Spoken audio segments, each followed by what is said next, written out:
જીવંતિકા વ્રતની વાર્તા અને વિધિ। આ વ્રતની શરૂઆત શ્રાવણ માસના પહેલા શુક્રવારથી થાય છે। જો કોઈ તકલીફ હોય તો બીજા શુક્રવારથી પણ કરી શકાય છે। વ્રત કરનારે સવારે વહેલા ઉઠી નાઈ ધોઈ લાલ વસ્ત્રો પહેરવા, 5 દિવેટનો દીવો કરી, એક પાટલા ઉપર દીવો મૂકી પત્ર, પુષ્પ, ચોખા, કંકુ વગેરેથી જીવંતિકા દેવીનું પૂજન કરવું। ભક્તિભાવપૂર્વક વંદન કરી માને પ્રાર્થના કરવી, તેમની કથા વાર્તા વાંચવી। માતાજીને પ્રસાદમાં લાપસી કરી નૈવેદ્ય ધરાવવું। જમણા હાથમાં ચોખા રાખી માતાજી આગળ હૃદયની ભાવના રજૂ કરવી।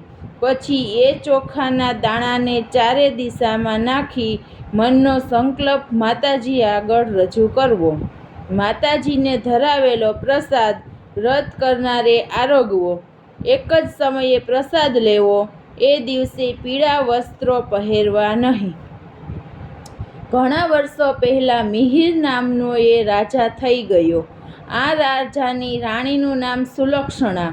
રાજા રાણી બધી વાતે સુખી હતા, પણ તેમને એક વાતનું દુઃખ હતું। તેમને શેરમાટીની ખોટ હતી। એમને એક પણ સંતાન હતું નહીં।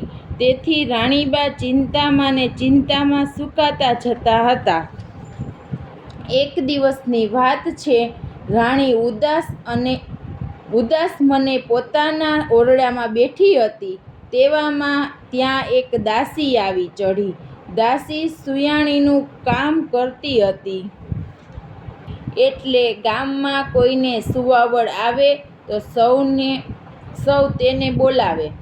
દાસી રાણીના મનની વાત કળી ગઈ। તેને રાણીને કહ્યું, રાણીબા, તમે આટલી બધી ચિંતા શા માટે કરો છો? તમે યાજ્ઞા કરો તો હમણાં ઉપાય બતાવું। બોલ, શું ઉપાય છે? દાસીએ ધીમેથી રાણીના કાનમાં કહ્યું, જુઓ રાણીબા, ગામમાં એક બ્રાહ્મણીને 3જો મહિનો જાય છે। આજથી તમે સગર્ભા છો એવો ઢોંગ કરો, પછી આગળનું કામ હું સંભાળી લઈશ। દાસીની વાત સાંભળી રાણીએ પ્રથમ ખચવાટ અનુભવ્યો, પણ દાસીએ તેમને કહ્યું, તમે બીવો નહીં, આ વાતની ખબર કોઈને પણ નહીં થાય। રાણીએ દાસીની વાત માની લીધી। પોતે ગર્ભવતી છે એવી વાત ફેલાવા માંડી। આ વાતને 7 મહિના વીતી ગયા। ત્યાં બ્રાહ્મણીએ મધરાતે દાસીને તેડાવી। મધરાતે બ્રાહ્મણીએ પુત્રને જન્મ આપ્યો। દાસી છાનીમાની આ પુત્રને લઈને ચાલતી અને રાણીના ઓરડાની પાછળની બારીએથી દાખલ થઈ બાળક રાણીને આપ્યું।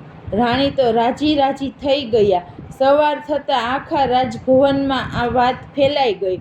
બધા રાજાને ત્યાં પુત્રનો જન્મ સાંભળી રાજી થઈ ગયા। ત્યારે આ બાજુ બ્રાહ્મણી પુત્ર ગુમ થતાં આંસુ સારવા લાગી। આ બ્રાહ્મણી જીવંતિકા દેવીનું વ્રત કરતી હતી, એટલે દેવી તેના બાળકનું રક્ષણ કરવા રાજભવનમાં પણ આવ્યા। સમય જતાં આ રાજકુમાર મોટો થવા લાગ્યો। તેનું નામ ભરત પાડ્યું। થોડા સમય બાદ રાજા મરણ પામ્યો, એટલે ભરતકુમાર રાજગાદીએ બેઠો। તે ઘણો દયાળુ અને ધર્મિષ્ઠ હતો। તે પ્રજાને પુત્ર સમાન ગણતો। એક દિવસ રાજા ભરતકુમાર પોતાના પિતાનું શ્રાદ્ધ કરવા માટે ગયાજી જવા નીકળી પડ્યો। રસ્તામાં તે એક વાણિયાને ઘેર રાત રોકાયો। આ વાણિયાને 6 બાળકો થયા ને 6 બાળકો વારાફરતી છઠ્ઠે દિવસે મરણ પામ્યા। આજે 7મા બાળકની છઠ્ઠી હતી અને વિધાત્રી લેખ લખવા આવવાના હતા। ઘરના બધા ઊંઘી ગયા હતા। ત્યારે માં જીવંતિકા રાજકુમારનું રક્ષણ કરતા બારણા પાસે ઊભા હતા। મધરાત થતાં વાણિયાને ત્યાં વિધાત્રી પધાર્યા, એટલે જીવંતિકા માતાએ આડું ત્રિશૂલ ધર્યું અને કહ્યું, દેવી વિધાત્રી, તમે અહીં કેમ આવ્યા? વાણિયાના દીકરાની આજે છઠ્ઠી છે, એટલે તેના લેખ લખવા આવી છું। બહેન, લેખમાં શું લખશો? એના ભાગ્યમાં છે તે લખીશ કે છોકરો સવારે મરણ પામશે। ના વિધાત્રી, એવું તમારાથી ન લખાય। હું તમારી મોટી બહેન અહીં હાજર હોઉં અને તમે આવું અમંગળ ન લખી શકો। છેવટે વિધાત્રીએ જીવંતિકાની વાત માની દીર્ઘાયુષ્ય લખીને ચાલતા થયા. સવાર થતાં વાણિયાએ પોતાના છોકરાને જીવતો જોઈ નવાઈ પામ્યો. તે તો ખૂબ જ રાજી થઈ ગયો. તેને ભરતકુમારને શુભ પગલાં માની તેમની ખૂબ જ સરભરા કરી. બીજે દિવસે ભરતકુમાર વાણિયાના ઘેરથી જવા નીકળ્યો. વાણિયાએ તેના ઘેર પાછા ફરો ત્યારે અહીં પોતાના ઘેર આવવાનો ખૂબ જ આગ્રહ કર્યો. ભરતકુમારે સારું કહી ત્યાંથી રવાના થયા. તેઓ ગયાજી પહોંચી ગયો. ત્યાં જઈ શ્રાદ્ધ કર્મ કર્યું. પિંડદાન આપવા માટે હાથ લાંબો કર્યો તો તેને એકને બદલે 2 હાથ દેખાયા. ભરતકુમાર વિચારમાં પડ્યો. તેને પંડિતોને આનું કારણ પૂછ્યું, પરંતુ પંડિતો તેનો કોઈ જવાબ આપી શક્યા નહીં. આમાં બીજો હાથ કોઈ દેવીના હાથ જેવો લાગતો હતો. ભરતકુમાર શ્રાદ્ધ ક્રિયા પતાવી પાછો વળ્યો. રસ્તામાં પેલું વાણિયાનું ઘર આવ્યું. ભરતકુમાર વાણિયાને ઘેર ગયો. એ દિવસે વાણિયાને ત્યાં ફરી બીજા બાળકની છઠ્ઠી હતી. મધરાત થતાં પાછા વિધાત્રી લેખ લખવા આવ્યા. આ વખતે પણ માં જીવંતિકાએ તેમને રોક્યા અને આ બાળકનું દીર્ઘાયુષ્ય લખવા કહ્યું. વિધાત્રીએ તેમના કહ્યા પ્રમાણે કર્યું. લેખ લખીને આવ્યા પછી વિધાત્રીએ માને પૂછ્યું, દેવી જીવંતિકા, તમે આ વાણિયાને ઘેર કેમ પધાર્યા છો? એટલામાં રાજકુમાર ભરતની ઊંઘ ઉડી ગઈ. તેને કોઈક વાત કરી રહ્યું હોય તેમ લાગ્યું. તે ચૂપચાપ પથારીમાં પડ્યો તે વાત સાંભળવા લાગ્યો. જીવંતિકા દેવી બોલ્યા, દેવી વિધાત્રી, આ રાજકુમારની માતા વર્ષોથી શુક્રવારે મારું વ્રત કરે છે. તે દિવસે પીળા વસ્ત્રો પહેરતી નથી, પીળા અલંકારો ધારણ કરતી નથી, ચોખાના પાણીને ઓળંગતી નથી અને પીળા માંડવા નીચે જતી નથી. તેથી મારે આ રાજકુમારની રક્ષા કરવી પડે છે.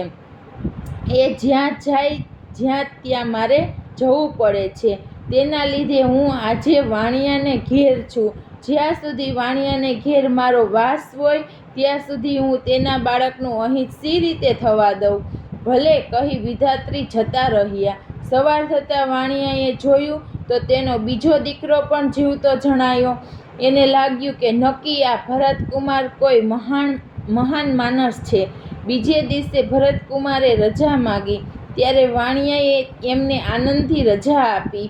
થોડા દિવસમાં ભરતકુમાર રાજમહેલમાં પાછો આવ્યો.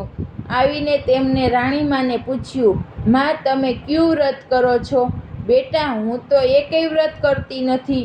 આ સાંભળી રાજકુમારને નવાઈ લાગી. તેને ખાતરી થઈ ગઈ કે આ મારી સગી માં નથી.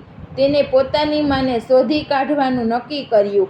શ્રાવણ માસના પહેલા શુક્રવારે રાજા ભરતકુમારે આખા નગરમાં ઢંઢેરો પીટાવ્યો કે આજે નગરની બધી સ્ત્રીઓ પીળા વસ્ત્રો પહેરીને જમવા આવે. કોઈએ ઘેર રહેવું નહીં. શુક્રવારના દિવસે બધી સ્ત્રીએ પીળા વસ્ત્રો પહેરી જમવા આવી. રાજકુમારે નગરમાં તપાસ કરાવી કે કોઈ બાકી તો રહ્યું નથી ને? તપાસ કરતાં માલુમ પડ્યું કે એક બ્રાહ્મણી આવવાની ના પાડે છે. એને જીવંતિકામાનું વ્રત હોવાથી તે પીળા વસ્ત્રો નહીં પહેરે. રાજા ભરતકુમાર આખી વાત સમજી ગયો. તેને બ્રાહ્મણી માટે લાલ વસ્ત્રો મોકલ્યા. બ્રાહ્મણી લાલ વસ્ત્રો પહેરી આવી. રાજકુમાર પોતાની માને જોઈ ખૂબ જ રાજી થઈ ગયો. મા દીકરો સામસામે મળતા જ બ્રાહ્મણીના સ્તનમાંથી દૂધની સેર નીકળી રાજકુમારના મોંમાં પડી.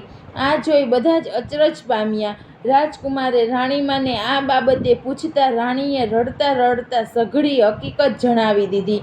રાજકુમાર પેલી બ્રાહ્મણીને માં કહી ભેટી પડ્યો અને તેને પોતાની સાથે રાજમહેલમાં રાખી.